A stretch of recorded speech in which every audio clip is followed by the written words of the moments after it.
here we have Polkadot symbol DOT versus the dollar. The question is today from Mr. Hank, how high do you think it could go over the next few months? Okay, so this is a very long-term potential analysis here, but I will address the daily first and foremost, as we do have the setup like literally right fucking there, man. Daily BBWP on the floor.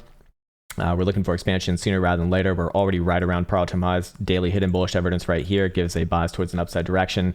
And any sort of a daily closure above 47 and a quarter would do it for me.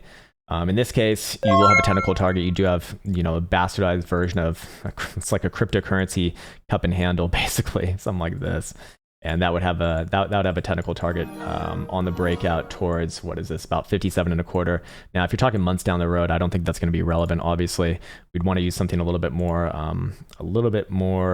formidable in that case. I'd be looking at the 1.618 Fibonacci extension here on a break long term, that being maybe a few weeks down the road.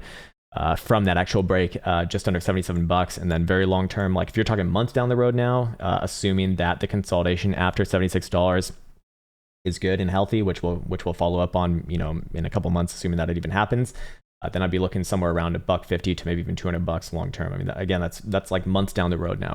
We're months down the road. It's no time soon.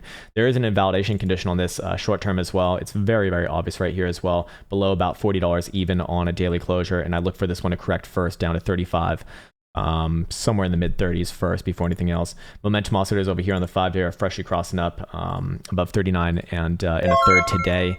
Daily, same thing, 45 and a third. Full hour, flippy floppy, 45 bucks, magical number right there as well. If we go into the lower term time frames, it's actually trending on all time frames right here. And again, volatility very, very low on the full hour and the daily. We're probably looking for resolution, I think, before end of week on this one.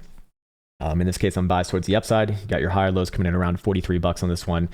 Even on the 4, as long as you're above there, I guess I'm just looking upwards and onwards, man. Hopefully that was helpful for DOT. And there you go, sir.